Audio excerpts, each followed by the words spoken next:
Namo tassa bhagavato arahato samma sambuddhassa. Namo tassa bhagavato arahato samma sambuddhassa. Namo tassa bhagavato arahato samma sambuddhassa.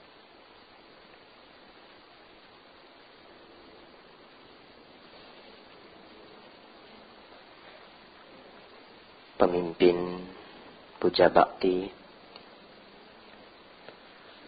Romo Ramani Pandita yang hadir, Upasaka, Upasika, Bapak Ibu, Saudara-saudari semuanya, selamat pagi, Namo Buddhaya. Namo Buddhaya.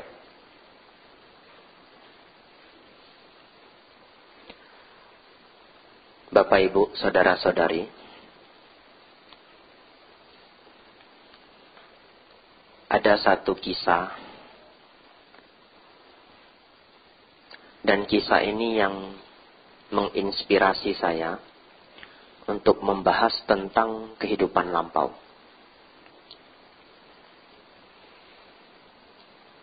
Ketika itu saya masih umat. Jadi di kota Medan, karena saya aslinya dari Medan,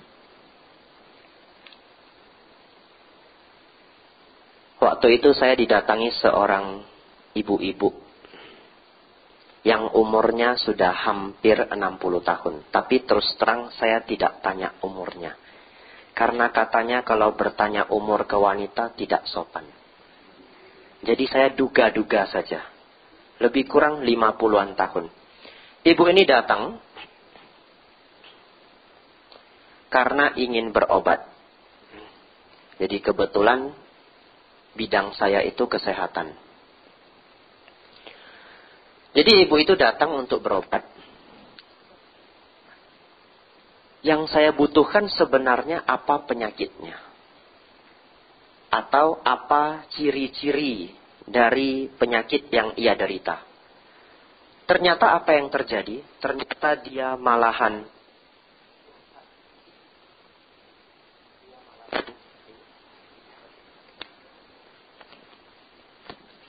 yang terjadi adalah ibu ini curhat setengah jam.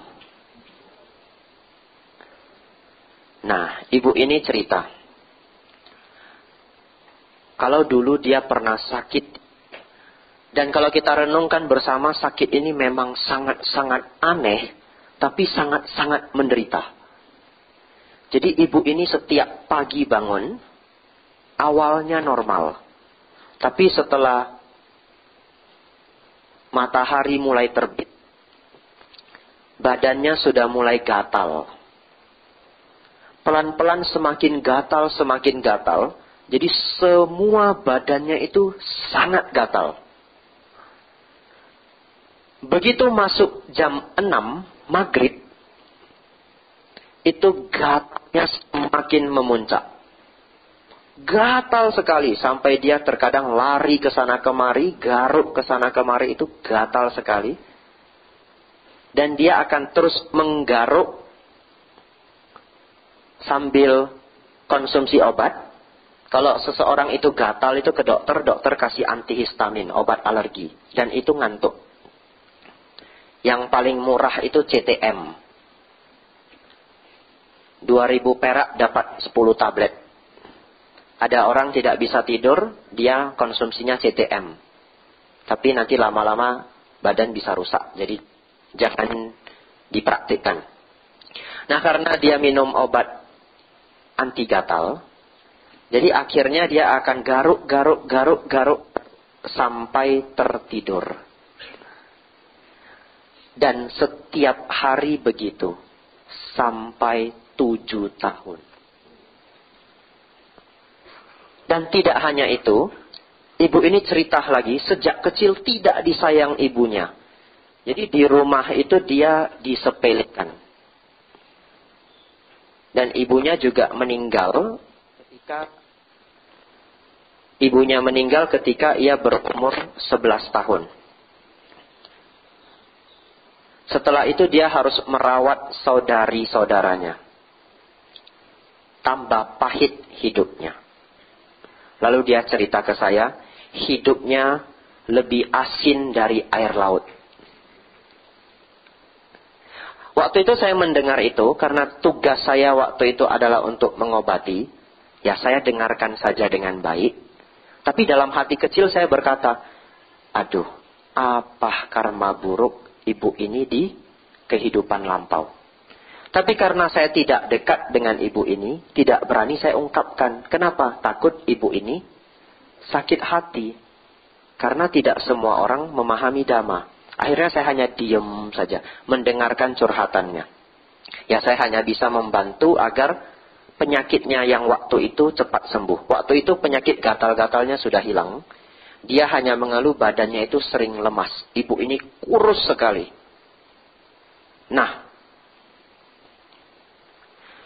berangkat dari cerita ini, saya menjadi paham ternyata kalau seseorang tidak memahami hukum kamawipaka akan sangat berbahaya. Karena bisa ceroboh dalam kehidupan. Apalagi kalau seseorang tidak tahu bahwa kehidupan ini berlanjut. Jadi setelah kita meninggal, kalau belum mencapai nibbana, kehidupan itu berlanjut. Nah, Bapak Ibu, agama Buddha saat ini sedang tren di belahan dunia barat. Kalau di timur, memang dari dulu agama Buddha itu sudah mayoritas. ASEAN sendiri 40% itu Buddhis. Walaupun di Indonesia hanya 2%, tapi di ASEAN itu 40%. Vietnam, Laos, Kamboja, Myanmar, Thailand, Sri Lanka, Malaysia juga 27%. Singapura juga tinggi.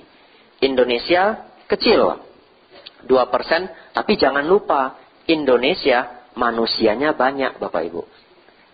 2% dari 270 juta itu banyak. Makanya kalau saya hadir di Dhammacakka, umatnya ramai sekali. Bingung, lihat kanan ramai, lihat kiri juga ramai. Nah Bapak Ibu, dari mana kita mengetahui kalau ajaran Buddha ini sedang tren di dunia barat? Dari buku-buku. Jadi kalau Bapak Ibu satu waktu berkunjung ke bandara atau ke mall, nampak Periplus, silakan masuk. Akan menemukan banyak buku tentang mindfulness. Banyak buku tentang happiness. Dan kalau Bapak Ibu baca, biasanya pelajaran-pelajaran itu terinspirasi dari Dhamma. Lebih jauh daripada itu, sekarang di dunia saat ini sedang tren yang namanya belajar online gratis. Namanya Massive Open Online Course. Jadi pelajaran ini dipersembahkan oleh universitas-universitas besar dunia untuk dua hal. Satu, promosi universitas. Karena dengan menunjukkan kalau kualitas pelajaran mereka luar biasa, nama baik mereka meningkat, ratingnya meningkat. Yang kedua, kontribusi kepada dunia. Ada satu pelajaran yang ratingnya sangat tinggi. Dipersembahkan oleh Princeton University Amerika. Ini tempat dulu Albert Einstein bekerja. Princeton tidak main-main. Peringkat 7 di dunia untuk bidang psikologi. Mereka mengeluarkan pelajaran dengan judul Buddhism and Modern Psychology. Buddhisme dan psikologi modern. Bapak Ibu, kalau universitas sebesar itu membuat pelajaran, itu tidak main-main Bapak Ibu. Karena dalam akademi itu harus valid dan reliable. Valid dan reliable itu bisa diuji, bisa diukur, dan tidak berubah. Sedangkan ajaran Buddha itu adalah agama. Agama itu ajaran. Ajaran bukan ilmu. Apa bedanya? Kalau ilmu Bapak Ibu boleh memperdebatkannya. Jadi teori itu bisa berubah. Dulu Pluto itu planet. Sekarang sudah dikeluarkan. Karena teori. Sekarang tata surya kita 8 planet. Pluto sudah tidak dihitung. Mungkin satu hari dihitung lagi. Siapa tahu. Karena teori itu berubah. Tapi kalau ajaran Bapak Ibu, dikatakan ajaran itu tidak dipertanyakan. Sekarang bagaimana ajaran agama Buddha ini bisa masuk ke ranah akademik? Tentu karena ajaran Buddha itu valid dan reliable. Hidup kalau dilekati maka ada duka. Itu pasti Bapak Ibu. Itu bukan teori. Itu bukan ajaran. Tapi itu adalah ilmu pasti. Kalau begitu melekat akan ada penderitaan. Kalau seseorang berbuat baik maka dia akan bahagia. Itu pasti Bapak Ibu. Karena sudah ada penelitiannya. Bapak Ibu berbuat baik akan muncul hormon endorfin di tubuh Bapak Ibu. Itu pasti. Kalau Bapak Ibu berbuat buruk akan menderita. Itu pasti Bapak Ibu. Karena kalau kita berbuat buruk, tubuh akan mengeluarkan hormon stres. Kortisol, adrenalin, noradrenalin. Dan itu racun bagi tubuh. Makanya, kalau seseorang tidak terbiasa nyontek, lalu karena sudah tidak ada harapan, karena tidak belajar misalkan, kalau ujian pun merah, lebih baik untung-untungan, begitu ya. Dia nyontek, kalau ketahuan ya gagal, tapi kalau nggak ketahuan kan lewat toh. Pertama kali dia menyontek, ini badan gemetar semua. Kenapa? Karena badan itu nggak mau berbuat jahat. Kalau Bapak Ibu berbuat jahat itu stres. Pertama kali berbohong ini, nyangkut-nyangkut. Ambil nggak uangnya? Itu dompet papa kok uang hilangnya? Enggak, saya nggak ambil. Jadi siapa yang ambil? Nggak tahu, gitu toh? Nyangkut. Kenapa? Karena berbohong itu stres. Tapi karena diulang-ulang, stresnya berkurang. Jadi ajaran Buddha itu fakta. Oleh karena itu, Universitas Princeton ini tertarik dan mereka membuat pelajaran itu. Lebih jauh lagi, Harvard University. Bapak Ibu nanti boleh cek. Yang senang belajar sendiri, otodidak, nanti cek di internet. Pelajarannya dengan topik Buddhism through its scriptures. Dari Harvard University. Artinya, ajaran Buddha langsung dari kitabnya. Ada lagi pelajaran yang bagus. Diberikan oleh Monash University. Itu terkenal sekali. Tentang mindfulness and well-being. Ada 2 pelajaran yang diberikan oleh Monash. Bahkan Universitas Leiden juga memberi pelajaran. Demystifying mindfulness. Bahkan pelajaran juga diberikan dari universitas dari Spanyol. Jadi sekarang ajaran Buddha menjadi tren. Tapi Bapak Ibu, ada yang janggal. Dunia Barat, mereka kalau mempelajari agama Buddha, mereka hanya mempelajari apa yang mereka senangi. Mereka senang dengan konsep meditasi. Mereka senang dengan konsep sati, mindfulness, berkesadaran. Mereka senang dengan konsep tidak melekat, detachment.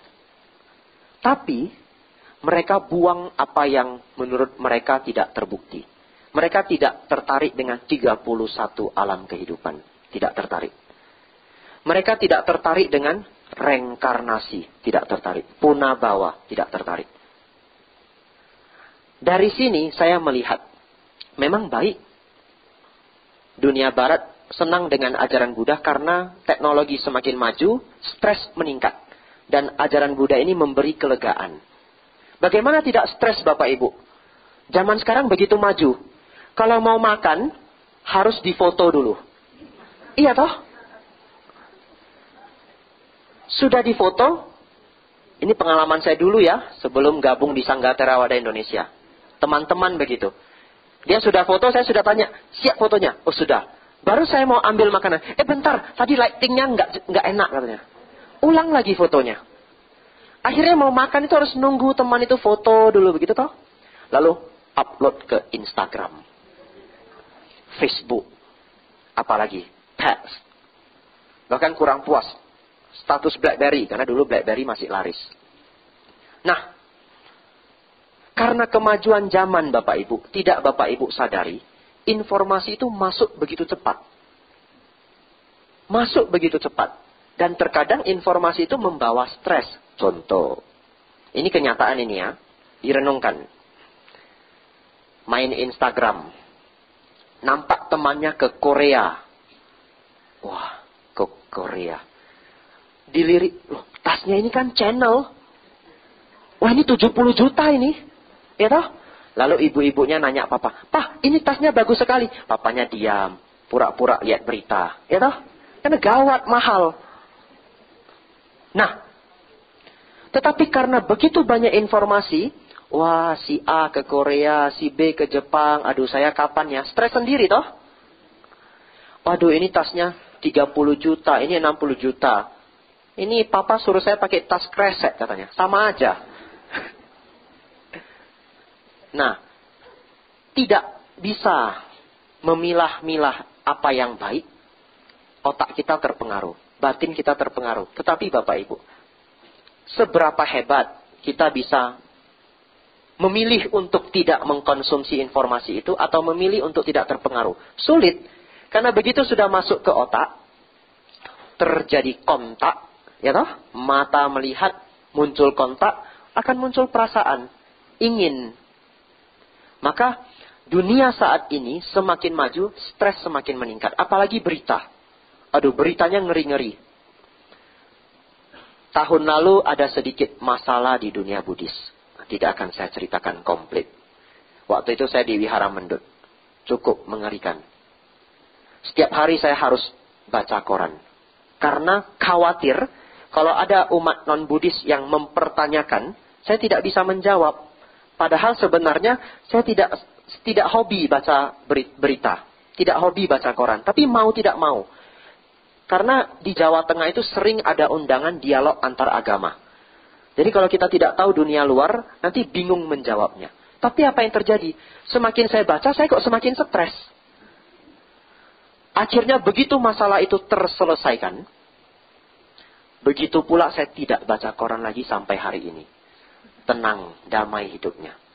Nah, karena di dunia barat begitu penuh dengan stres, agama Buddha ini menjadi jawaban, solusi yang memberi kelegaan. Satu waktu ada seorang biku, dia melakukan retreat ke Australia, tempatnya Ajahn Brahm, di Perth. Nah, di Perth itu, ketika melakukan retreat, ada umat Buddha, orang Australia. Dia mengunjungi Bante ini, lalu dia cerita, "Bante, saya pernah jalan-jalan ke Thailand. Orang Thailand itu ekonominya tidak sebaik kami yang di Australia. Tapi kok bahagia sekali ya. Kami yang di Australia ini bisa dikatakan punya semuanya. Tapi kami tidak bahagia." Nah, ini adalah ciri-ciri bahwa perkembangan zaman tidak seimbang dengan perkembangan batin. Maka, di Barat sekarang berkembang yang namanya agama Buddha naturalistik. Bapak Ibu bisa mendapatkan informasi baru hari ini. Kalau kita mendengar naturalistic Buddhism atau Buddhisme naturalistik, artinya agama Buddha yang mereka tidak membahas hal-hal yang menurut mereka tidak terbukti. Mereka tidak bahas 31 alam kehidupan, mereka tidak bahas reinkarnasi. Tapi bagi saya ini tidak baik. Bapak Ibu renungkan, bagaimana kita bisa memahami dan mengaplikasikan Dhamma secara komplit kalau tidak kita yakini ada kehidupan ulang, ada kelahiran kembali. Kalau tidak ada kelahiran kembali, Bapak Ibu, apakah seseorang mau berbuat baik? Iya toh? Karena dia berpikir setelah berbuat buruk tidak usah bertanggung jawab. Maka tanpa ada hukum punah bawah atau kelahiran kembali, Dhamma itu pincang Bapak Ibu. Yang mulia Sariputta pernah ditanyakan, apa dasar dari pandangan benar? Jalan mulia berunsur 8, nomor 1-nya apa Bapak Ibu? Pandangan benar. Yang mulia Sariputta dipertanyakan, "Oh Bante, pandangan benar itu dimulai dari apa?" Yang mulia Sariputta mengatakan, dimulai dari memahami kama wipaka. Memahami baik dan buruk. Mengetahui adanya kelahiran kembali. Jadi begitu seseorang tidak yakin dengan kama wipaka, tidak yakin hukum sebab akibat, Dhamma itu pincang. Oleh karena itu hari ini saya ingin meluruskan, barangkali ada yang senang dengan agama Buddha naturalistik, itu tidak salah. Tetapi agama Buddha, Dhamma secara komplit juga perlu kita pahami dengan baik. Saya akan bahas reinkarnasi. Kenapa saya bahas reinkarnasi? Karena saya pernah bertemu dengan seorang ateis. Dia mengatakan dia senang dengan ajaran Buddha, tapi dia tidak setuju reinkarnasi. Karena dia tidak melihat langsung katanya. Kalau bisa membuktikan reinkarnasi ini, maka dia mau untuk mengambil ajaran Buddha sebagai konsep hidupnya. Bapak Ibu, tahun 2000, di Louisiana, Amerika, ada seorang anak kecil bernama James. Anak kecil ini berumur 2 tahun ketika tahun 2000. Masih umur 2 tahun. Dia sering cerita ke papa mamanya, saya ini dulu pilot. Pilot yang ikut Perang Dunia Kedua. Dan saya ditembak oleh Jepang. Saya meninggal, pesawat saya jatuh di laut. Coba Bapak Ibu renungkan, kalau anaknya mengatakan demikian, bingung tidak? Bingung tentu. Orang tuanya berpikir, lah ini paling anak saya nonton televisi terlalu banyak. Berfantasi. Biarkan sajalah. Tapi kian hari kian nambah. Dia bisa jelaskan kalau dulu pesawatnya itu kalau terbang, itu berangkat dari pelabuhan. Kapal besar, Natoma. Tahun berapa? Nama temannya siapa? Korpsnya siapa? Apa yang terjadi ketika Perang Dunia Kedua? Lama-lama ini orang tuanya bingung. Kalau fantasi kok bisa sekompleks ini? Akhirnya, orang tuanya membawa dia ke psikiater. Karena hanya ada 2 kemungkinan. Ini benar anaknya atau konslet. Karena ceramah kemarin saya cerita yang konslet. Tentang Ibu Mariam. Yang mau dengar nanti buka dhammacaka.com. Masih ada pertinggalnya. Nah, begitu bawa ke psikiater. Psikiater ini ngajak anak ini cerita. Di interview. Anak ini cerita. Dulu saya pilot begini, begitu. Lalu psikiaternya bingung. Ini kompleks sekali. Ini tidak mungkin. Anak umur 2 tahun bisa mengetahui sejarah dunia perang kedua terlalu kompleks. Lalu psikiaternya pintar. Psikiaternya bilang, coba gambar pesawatnya. Karena dia anak-anak toh, dia gambar pesawat. Setelah dia gambar pesawat itu, ditanya, coba jelaskan pesawatnya. Bapak Ibu bayangkan umur 2 tahun, dia jelaskan semua spare part pesawat. Kalau saya pertanyakan hari ini apa bahan bakar pesawat, saya yakin tidak semua orang hafal. Kalau bahan bakar pesawat itu aftur atau bensol. Tapi dia tahu semua spare partnya. Psikiaternya ikut bingung Bapak Ibu. Sejak saat itu, psikiaternya meneliti. Dari fakta-fakta yang dia dapat, dia pelajari sejarah. Ternyata apa yang diungkapkan anak ini semuanya pas. Ini diberitakan di berita Amerika dan pernah mencengangkan negara Amerika. Tapi karena mereka dasarnya bukan Buddhis, jadi berita ini hanya lewat. Nah, akhirnya anak ini diteliti, akhirnya mereka semua sependapat bahwa ini adalah salah satu bukti kelahiran kembali. Satu cerita lagi yang juga sangat mencengangkan. Ini live. Oprah Show. Ada yang tahu Oprah Show itu adalah salah satu talk show yang paling tinggi ratingnya di Amerika. Waktu itu saya masih SMA. Jadi saya ikut acara nonton Oprah Show. Mereka mengundang seorang ahli hipnosis. Dan seorang psikiater namanya Brian Weiss. Brian Weiss ini adalah seorang ahli past life regress yang bisa membawa seseorang kembali mengingat masa lampaunya. Tapi bagaimana cara membuktikan bahwa kelahiran kembali itu nyata di acara yang sebesar itu? Tentu ini tantangan toh. Akhirnya bagaimana caranya? Mereka mengundang pasien-pasien yang memiliki fobia. Ada satu pasien yang aneh. Dia fobia dengan sudut. Jadi kalau melihat sudut, dia akan sangat ketakutan. Sudut apa saja? Sudut meja, sudut kursi, apa saja yang tajam, itu sangat menakutkan. Saking menakutkannya, dia bisa pingsan. Terus terang, seumur hidup saya belum pernah pingsan karena ketakutan. Dan saya yakin yang hadir hari ini di sini juga jarang sekali ada yang pingsan karena ketakutan. Jadi Bapak Ibu bisa membayangkan fobia itu sangat menakutkan sampai bisa pingsan. Kalau seseorang ketemu hantu pun paling pucat hijau Bapak Ibu. Jarang yang pingsan. Ada karyawan teman saya tiba-tiba lari dari gudang, wajahnya hijau. Seperti kertas hijau itu. Ada apa? Sulit dia ungkapkan. Duduk, dikasih minum air hangat. Lalu ketika ditanya, ada apa? Nampak hantu katanya. Tapi tidak pingsan Bapak Ibu. Masih bisa lari. Jadi Bapak Ibu bayangkan kalau fobia sampai pingsan itu betapa mengerikan. Akhirnya Dr. Brian Weiss ini menggunakan kemampuan hipnosisnya. Membawa dia kembali ke kehidupan lampau. Caranya bagaimana? Masukkan ke keadaan hipnosis. Lalu ditanyakan. Sehari yang lalu apa yang terjadi? 10 hari yang lalu apa yang terjadi? Pelan-pelan. Seminggu, setahun yang lalu, 2 tahun yang lalu. Anggaplah misalkan saya berumur 25 tahun. Apa yang terjadi 30 tahun yang lalu? Kalau saya bisa mengungkapkan, ini berarti aneh, ya toh? Informasi itu dicatat.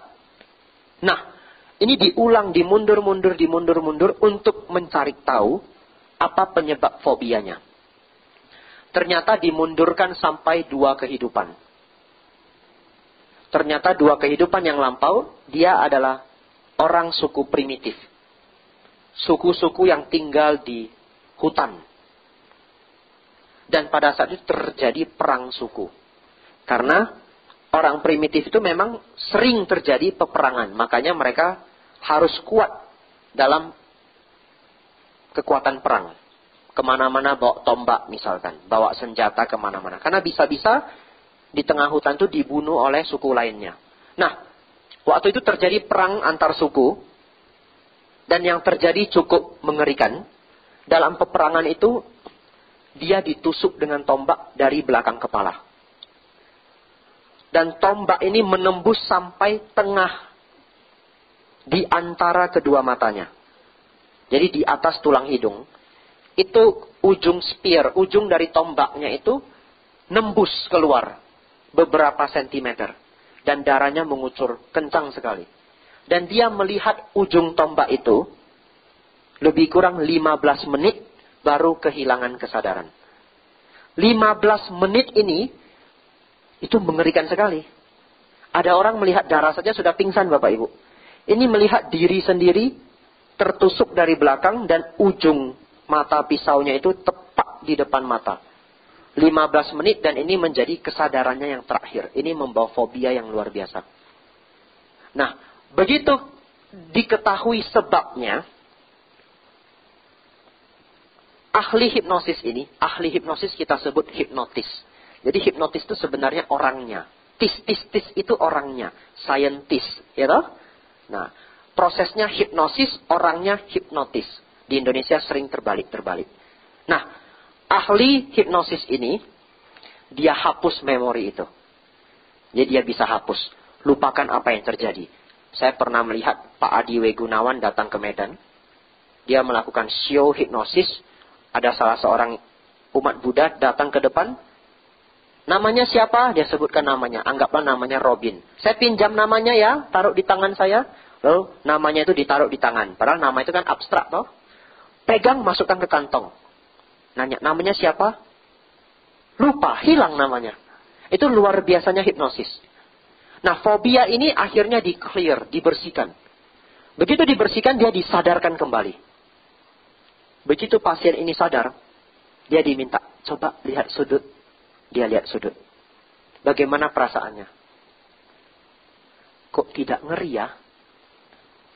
Dia lihat sampai 10 menit, dilihat begitu. Agak bingung gitu. Dipegang saja, dipegang. Mana berani pegang, ya toh? Pegang, gak apa-apa. Bapak Ibu mungkin ada yang fobia ular. Takut ular. Kalau ular itu kita katakan takut. Kalau fobia itu ketakutan yang tidak masuk akal. Kalau ular itu masuk akal. Rata-rata orang takut. Coba, takut ular disuruh pegang ular, berani tidak? Ada orang dikasih lihat foto ular saja sudah lari. Suruh pegang ular tidak mungkin. Nah, ini seperti itu. Dia diminta untuk megang sudut. Tapi dengan keberanian pelan-pelan dia pegang dan tidak terjadi apa-apa. Fobianya hilang. Di acara Oprah itu, pasien dan dokter ini didatangkan, dan semua rekaman terapi itu diputar secara singkat. Karena itu acara live agar tidak makan waktu. Dan tidak hanya itu, ternyata banyak pasien yang sembuh dengan cara ini. Lalu kemudian Oprah Winfrey itu ditanya, "Do you believe in reincarnation?" Apakah Anda percaya kelahiran kembali? Bapak Ibu tahu Oprah Winfrey menjawab apa? Dia menjawab, "Saya tidak boleh percaya." Itu jawabannya. Karena Oprah Winfrey bukan Buddhis. Nah, tapi dari acara itu mencengangkan bahwa kehidupan lampau itu bukan hanya teori. Bapak Ibu, ada satu psikiater yang sangat terkenal di dunia, namanya Dr. Ian Stevenson. Saya yakin yang hadir di sini pasti ada di antara Bapak Ibu yang pernah mendengar. Dr. Ian Stevenson ini adalah salah satu psikiater ternama, sangat pintar, sangat berkualitas, dan tertarik dengan kejadian kenapa banyak anak-anak yang bisa ingat kehidupan lampaunya. Akhirnya dia habiskan setengah abad hidupnya untuk meneliti hal ini. Dia pergi ke negara-negara seperti India, Nepal, karena di sana masih kepercayaan reinkarnasi itu tinggi. Jadi ditemukan banyak anak-anak yang mengingat masa lampaunya. Dia melakukan studi dengan cara eksperimen yang sangat ketat. Karena kalau tidak ketat, nanti hasilnya itu bias. Ketat sekali. Akhirnya, sangat mencengangkan. Dia bisa membuktikan kasus real 2.500 kasus. Dan itu sudah sangat kuat sekali. Tetapi karena Dr. Ian Stevenson ini orangnya sangat hati-hati sepanjang hidupnya. Dan dia seorang ilmuwan yang skeptis. Skeptis itu tidak gampang percayaan. Walaupun data yang sudah sedemikian banyak di tangan, dia tidak mempublikasikan secara besar-besaran. Karena terlalu hati-hati karakter orangnya. Sampai akhirnya Dr. Ian Stevenson meninggal tahun 2007. Semua hasil penelitiannya itu tidak sampai mengguncang dunia. Walaupun Dr. Ian Stevenson mengeluarkan buku. Bapak Ibu yang senang baca buku, nanti masukkan ke Google Dr. Ian Stevenson. Nanti akan keluar buku-buku bagus. Juga tadi ahli hipnosis yang saya sebutkan namanya Brian Weiss. Juga dia membuat buku dengan judul Many Lives, Many Masters. Itu bukunya Brian Weiss.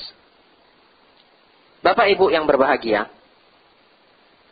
dari kisah-kisah ini kita bisa memahami kalau ternyata kehidupan lampau itu masih ada bukti-bukti otentik di dunia ini. Tapi kenapa Bapak Ibu kita kok lupa ya? Tidak bisa ingat dulu kita ini siapa. Iya toh? Ada yang penasaran. Lalu cari Bu Brenda. Saya mendengar nama Bu Brenda di sini. Saya juga belum bertemu orangnya. Lalu Bu Brenda biasanya bilang, ada apa? Ada kasus apa? Enggak, cuma pengen tahu. Oh, kalau cuma pengen tahu nggak boleh katanya. Kenapa Bapak Ibu? Saya jelaskan. Ada satu kejadian yang unik. Seorang anak Swedia, anak ini lahir di Swedia dengan nama Barbro, perempuan.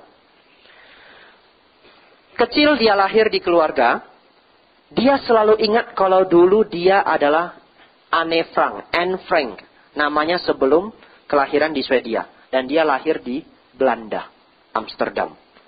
Jadi apa dampak fatal yang terjadi? Dia diasuh oleh orang tuanya, mama papanya. Tapi dia selalu bilang, mama bukan mama saya. Papa bukan papa saya. Saya punya mama papa yang lain. Loh, mama papanya stres loh, begitukan. Lalu dia selalu mengatakan, dulu saya Anne Frank. Dan kehidupannya itu selalu dipenuhi oleh kegalauan. Karena dia seperti hidup di dua dunia. Ini adalah dampak kalau kita masih ingat kehidupan lampau kita. Akhirnya karena dia begitu terguncang hidupnya tidak bisa stabil. Akhirnya orang tuanya memutuskan untuk membawa dia ke Amsterdam.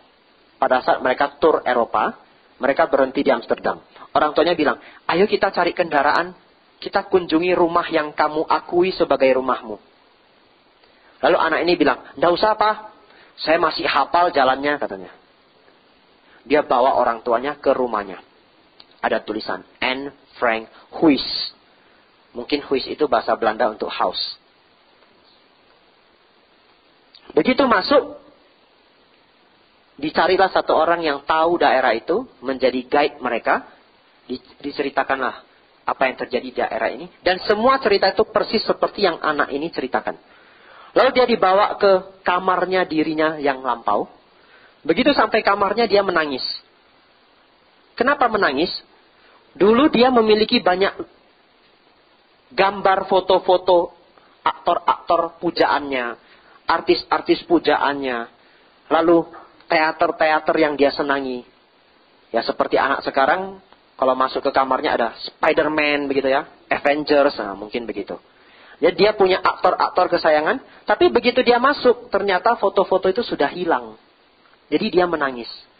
Dia menangis, papanya makin berpikir, aduh gawat anak saya, bukan hanya berfantasi, sudah berfantasi stres sendiri lagi. Karena semua orang tua pasti menganggap anaknya berfantasi, kalau mengatakan dulu dia adalah seseorang yang lain. Tetapi begitu ditanyakan orang yang tinggal di sekitar rumah itu, ternyata memang benar. Dulu, di kamar ini banyak foto-foto aktor dan artis.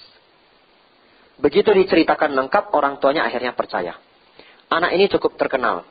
Umur 12 tahun dia menulis buku, judulnya kalau saya tidak salah Man on Earth, Manusia di Bumi Ini. Dan itu menjadi salah satu buku bestseller di Swedia. Saya tidak tahu apakah diterjemahkan di bahasa Inggris atau tidak, apalagi bahasa Indonesia.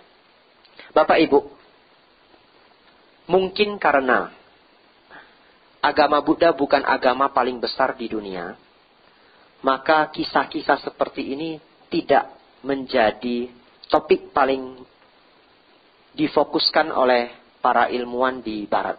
Karena penelitian-penelitian biasanya datang dari Barat. Bagaimana tidak? Agama paling besar di dunia saat ini adalah Kristen. Dengan 2,2 miliar pemeluk. Nomor 2 adalah Islam. 1,6 miliar pemeluk. Nomor 3 adalah Hindu. Lebih kurang 1 miliar pemeluk. Nomor 4 adalah ajaran Buddha. 488 juta jiwa. Itu banyak sekali. Dan di bawah itu masih banyak agama-agama besar di dunia. Di bawah ajaran Buddha itu Shinto. Shinto itu 100 juta pemeluk. Taoisme 96 juta pemeluk. Sikhisme 28 juta pemeluk. Muism itu di Korea, katanya agama tradisionalnya Korea. 10 juta pemeluk. Cao Dai, pernah dengar Bapak Ibu? Belum pernah saya pikir. Cao Dai itu Vietnam. 6,7 juta pemeluk. Nah Bapak Ibu silakan hafal, mungkin besok ujian keluar Bapak Ibu. Dari informasi ini kita mengetahui agama Buddha adalah agama keempat terbesar di dunia. Padahal menurut saya, waktu itu saya mendengar salah seorang ahli agama di Yogyakarta. Dia adalah ahli perbandingan agama. Dia mengatakan bahwa ajaran Buddha adalah ajaran kasih sayang yang paling tua di dunia. Ajaran kasih sayang yang paling tua di dunia. Tapi mengapa ajaran Buddha itu tidak masuk 3 besar? Ini kalau Olimpiade ini cuma nomor 4 itu nggak naik panggung. Karena Bapak Ibu, Sang Buddha dulu mengajarkan, ajarkanlah Dhamma bagi yang siap. Ajarkanlah Dhamma apabila seseorang meminta. Bahkan seorang biku pun perlu banyak hal yang dipersiapkan agar boleh mengajarkan Dhamma. Kalau duduk kita sama tinggi Bapak Ibu, saya tidak boleh cerita Dhamma. Bukan untuk meninggikan diri biku tersebut atau penceramah tersebut, tapi Dhamma itu yang tinggi. Karena kalau yang hadir pandita pun, pandita pasti duduk lebih tinggi. Atau asananya dibuat berbeda. Asana itu tempat duduk. Nah, agama Buddha dipersiapkan oleh Sang Buddha untuk diajarkan kepada dunia bagi yang siap. Bahkan kalau umat tidak bertanya, jarang bantenya tahu-tahu cerita itu jarang. Sebelum saya ceramah pun Bapak Ibu baca parita dulu, permohonan Dhamma Desana. Jadi kalau misalkan Bapak Ibu ngantar bante, naik mobil misalkan, bantenya duduk sebelah, ada biku seperti itu. Begitu naik, Paling Bapak Ibu bilang, Namo Buddhaya Bante. Ya, Namo Buddhaya. Lalu Bapak Ibu nyetir. Tidak ada pertanyaan. Bantenya juga akan diam sepanjang perjalanan. Karena tidak ditanya. Maka Bapak Ibu kalau ingin bertanya Dhamma, kreatif. Tanya. Bante, kalau meditasi itu bagusnya bagaimana? Diajarkan. Bante, Pancabala itu apa? Akan diajarkan. Kalau Bapak Ibu bertanya, Bapak Ibu akan mendapatkan jawaban. Sampai hari ini saya tidak menemukan umat Buddha itu yang nyebar-nyebar flyer di pasar itu belum ada. Kenapa? Karena agama Buddha itu memberikan bagi yang mau dan siap. Oleh karena itu saya pikir angka 488 juta jiwa bertahan 2.600 tahun itu luar biasa. Kalau bukan karena Dhamma itu dahsyat, tidak akan bertahan sedemikian lama, Bapak Ibu. Padahal tidak pakai marketing, Bapak Ibu. Bapak Ibu, judul topik kita hari ini adalah misteri kehidupan lampau. Kenapa misteri? Karena tidak semua orang bisa melihat dengan kebijaksanaan. Hari ini Bapak Ibu kita semua beruntung.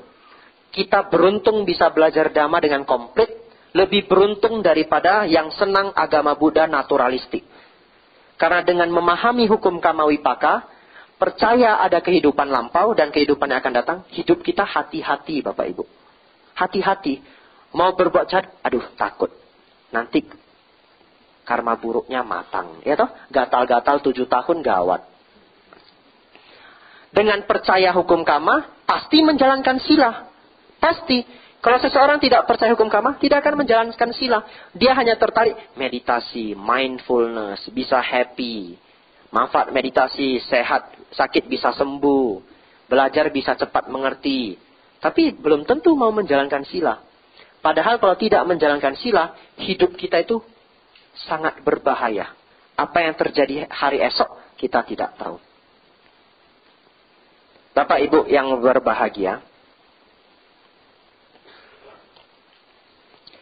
cerita terakhir, menutup Dhamma Desana hari ini, saya ingin mengajak Bapak Ibu tahu jurus menghitung nasib.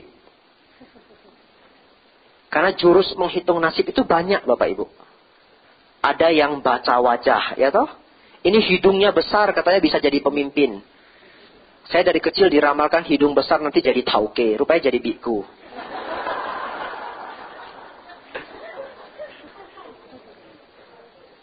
Bapak Ibu, ada yang baca garis tangan. Kalau garis tangannya melengkung, katanya istrinya cantik. Garis tangan saya lumayan melengkung, rupanya istri tidak ada, Bapak Ibu. Nah, Bapak Ibu, kenapa ada jurus-jurus menghitung nasib di dunia ini? Karena manusia itu sangat khawatir kalau nasibnya buruk. Kalau Bapak Ibu bangun pagi-pagi ada kucing hitam-hitam semua. Takut tidak? Kebanyakan takut Bapak Ibu. Karena ada pemikiran kucing hitam itu bawa sial. Tapi Bapak Ibu, hari ini saya ingin mencuci otak Bapak Ibu. Tapi yang positif.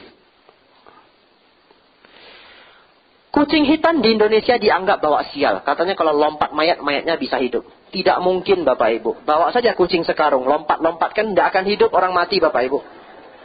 Saya mengunjungi banyak rumah duka. Kalau cuma kucing itu nggak mumpan Bapak Ibu. Uang sudah diformalin Bapak Ibu. Nggak akan berdiri Bapak Ibu. Kucing hitam dianggap membawa sial di Indonesia. Tapi di Jepang, kucing hitam itu membawa keberuntungan. Oleh karena itu waktu saya kecil, ada kartun namanya Sailor Moon. Itu kucingnya hitam. Kalau bawa sial, tidak akan mungkin masukkan kucing hitam. Nanti nggak laris kartunnya. Tapi di Jepang, kucing hitam itu keberuntungan.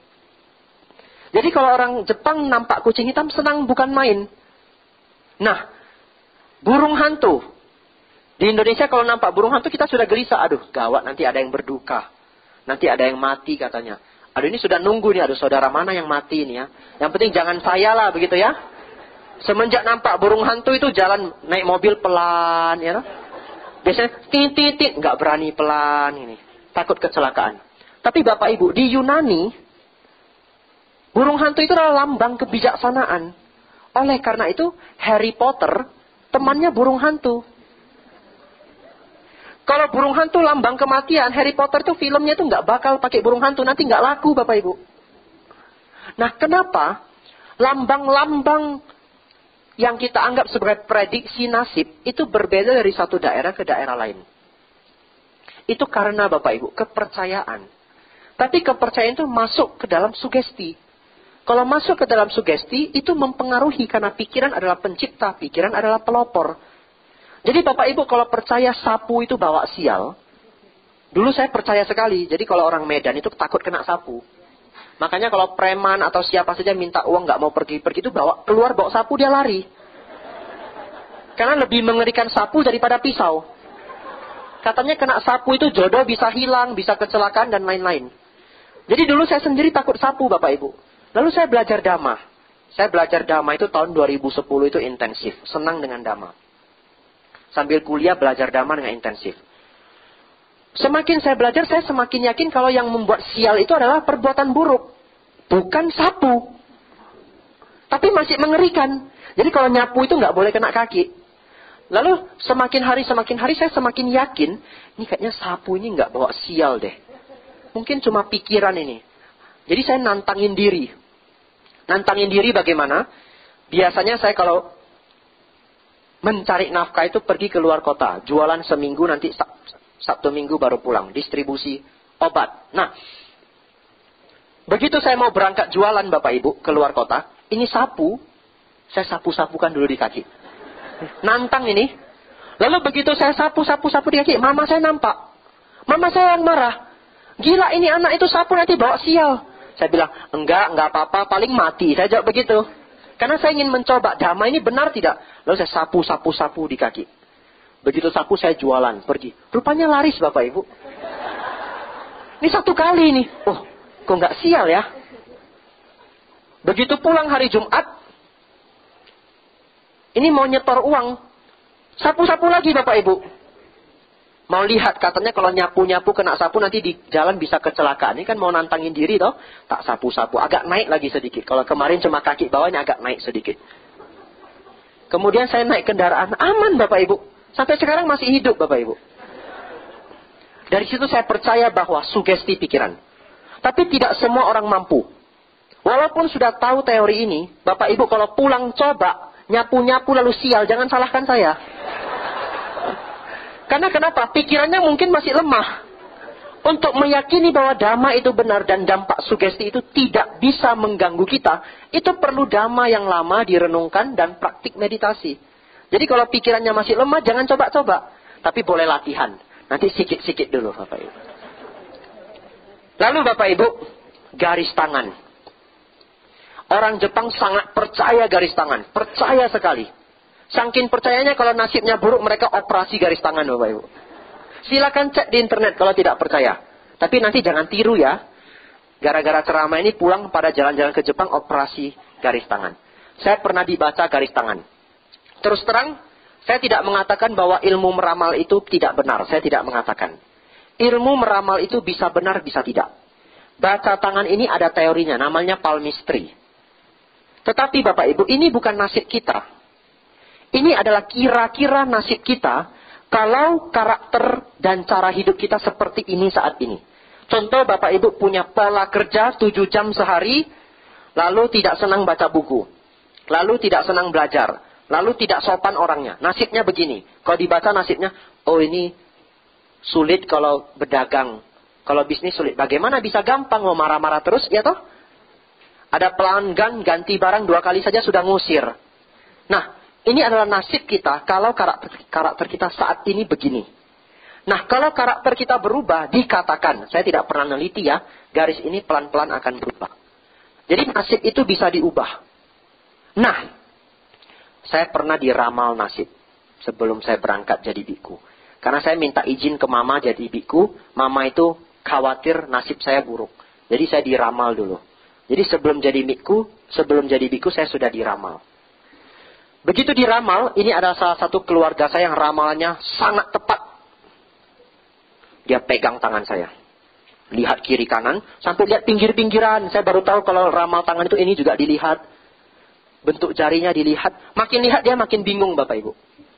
Lalu dia diem lama. Lalu mama saya tanya, gimana kok? Gimana? Anak saya gimana? Bentar ya, cek dulu ini. Kalau orang lain cepat, saya kok loadingnya kok lama. Saya jadi khawatir juga ini. Lalu dia bilang, Ci, anakmu ini sukses. Dari garis tangannya, dia seumur hidup tidak akan kelaparan. Iya. Dia sukses. Tapi aneh, dari garis tangannya dia ini tidak bisnis. Gimana ya sukses tapi tidak bisnis? Jadi saya baru pertama kali melihat tukang ramal itu bingung sendiri Bapak Ibu. Akhirnya dia memberi nasihat ke mama saya. Jangan sampai anakmu berhenti dari pekerjaannya saat ini. Jadi apa yang sedang dia tekuni saat ini, jangan berhenti. Dia akan sukses. Itu nasihatnya. Itu saya ingat sampai hari ini. Kenapa? Karena begitu berhenti, tidak pulang rumah Bapak Ibu. Karena saya begitu resign, berhenti dari pekerjaan, berhenti segala aktivitas bisnis, datang ke Mendut, tidak pulang-pulang lagi Bapak Ibu. Tapi ramalannya benar Bapak Ibu. Seumur hidup saya tidak akan kelaparan. Bagaimana tidak? Damacaka makanannya saja, nerima saja bisa setengah jam Bapak Ibu. Sudah nerima di meja itu semua, mau makan yang mana bingung Bapak Ibu.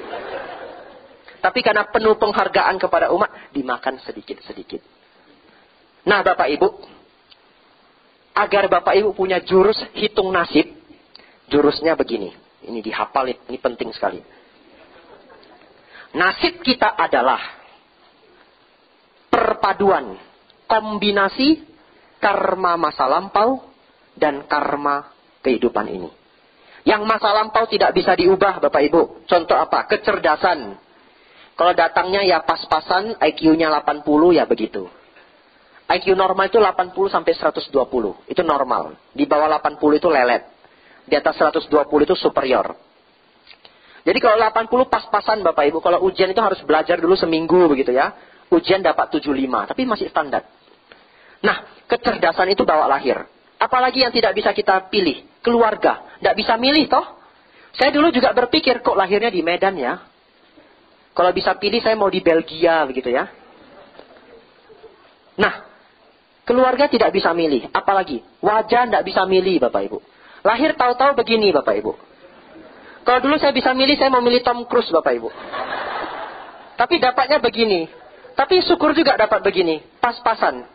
Kenapa? Kalau jadi biku mirip Tom Cruise, susah Bapak Ibu. Nanti HP bunyi terus Bapak Ibu. Banyak yang mau curhat.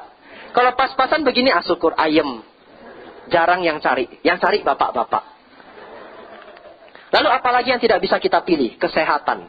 Ada orang lahir tahu-tahu sakit. Tidak bisa dipilih. Tapi kalau Bapak Ibu ingin tahu masa lampau Bapak Ibu bagaimana, renungkan hari ini. Tangan lengkap, kaki lengkap. Oh, saya merawat sila di masa lampau. Ya toh? Matanya bisa melihat, telinga bisa mendengar. Oh, saya dulu merawat sila. Orang tua saya, oh ada pekerjaan. Saya tidak pernah kelaparan. Makan 3 kali sehari bisa, bahkan bisa 5 kali terkadang. Oh, dulu saya berbuat baik, berdanah. Karena kalau dulu tidak berdanah, nasibnya tidak begini. Tapi Bapak Ibu tidak berhenti sampai di sana.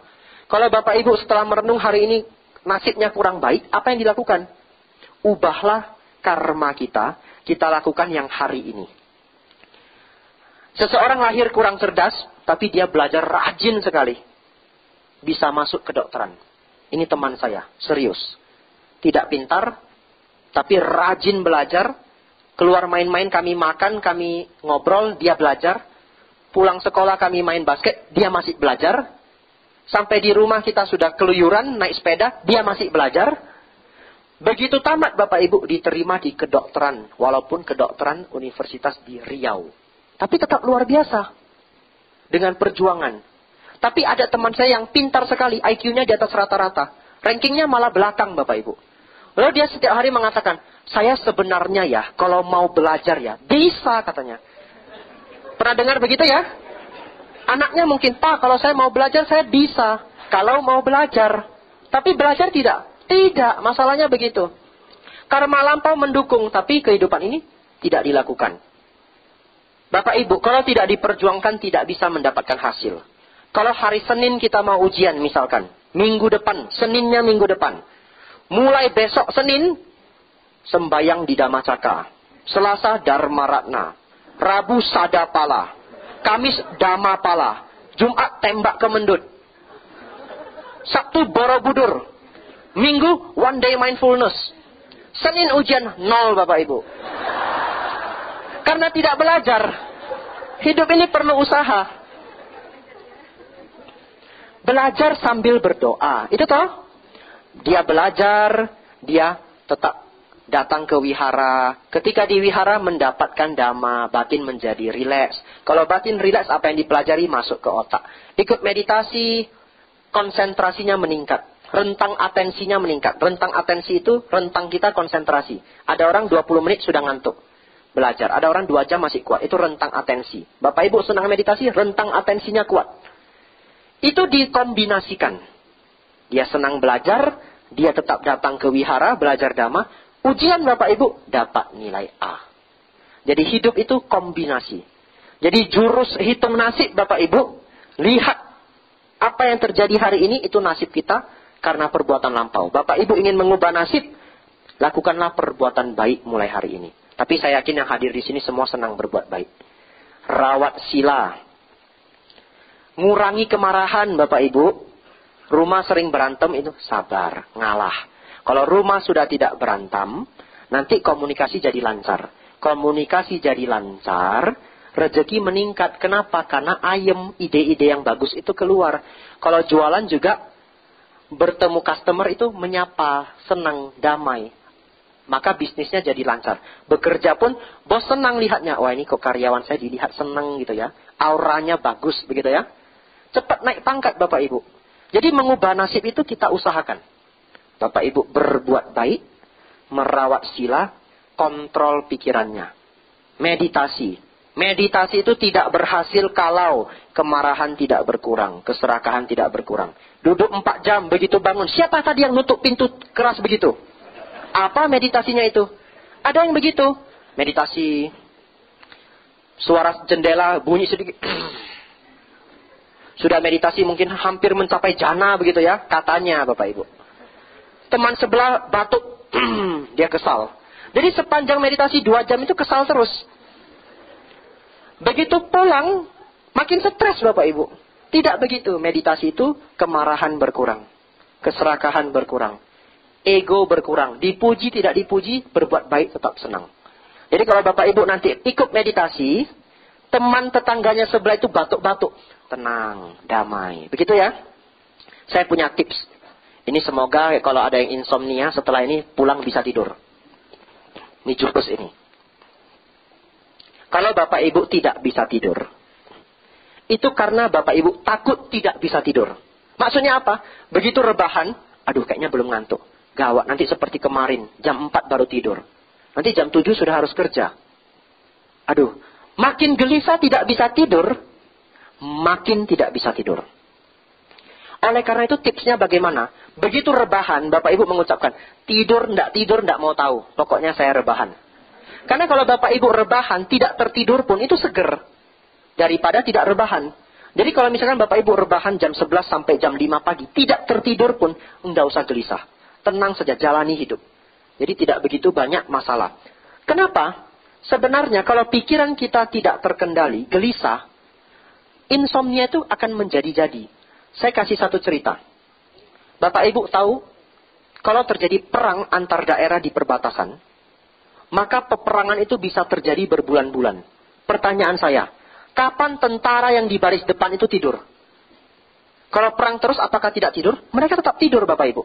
Jadi kalau mereka menjaga lini depan, itu biasa tanah-tanah itu digeruk, lalu dikasih karung-karung tanah itu supaya tidak kena senjata, tidak kena bom. Itu setiap gundukan itu ada yang jaga. Mungkin 5 orang, 6 orang. Lalu senjata itu tetap berbunyi. Itu kencang sekali. Gimana tidurnya? Gantian Bapak Ibu. Jadi begitu ada yang lelah, jam tidurnya sudah tiba, itu dia tidur. 1 orang atau 2 orang tidur, 4 yang lainnya menjaga. Kalau yang tidur di depan garis perang saja bisa tidur, masa di rumah kita cuma kedengaran suara jam kita nggak bisa tidur? Ya toh? Jadi kalau Bapak Ibu merasa, aduh anak saya ribut nggak bisa tidur, itu bukan alasan. Pikiran Bapak Ibu yang mengganggu Bapak Ibu sendiri. Mulai hari ini kalau pulang tidak bisa tidur karena ada suara, orang samping kok TV-nya kencang sekali, atau ada konstruksi depan rumah, renungkan ini. Oh kata Bante, tentara saja bisa tidur di garis depan. Iya toh? Masa saya kalah? Tenang saja, rebahan. Ya toh? Kalau tidak bisa tidur, arahang. Ya toh? Pelan-pelan. Ketiduran. Saya sudah praktikkan Bapak Ibu. Saya berusaha apa yang saya ceramahi itu sudah pernah saya praktikkan. Kalau tidak saya lakukan, biasanya saya diem, nggak cerita. Karena jangan nanti saya ngajar-ngajari, ternyata diri sendiri tidak bisa melakukan. Itu sudah saya praktikkan dan saya ketiduran. Nah, Bapak Ibu bisa mempraktikkan itu nanti. Jadi Bapak Ibu sudah saya beri banyak jurus. Dari jurus nasib sampai jurus tidur Bapak Ibu. Ya, semoga itu bisa kita aplikasikan dengan baik. Semoga apa yang kita diskusikan hari ini membawa berkah dan manfaat besar untuk Bapak Ibu semua. Semakin maju dalam dhamma, maju dalam kehidupan.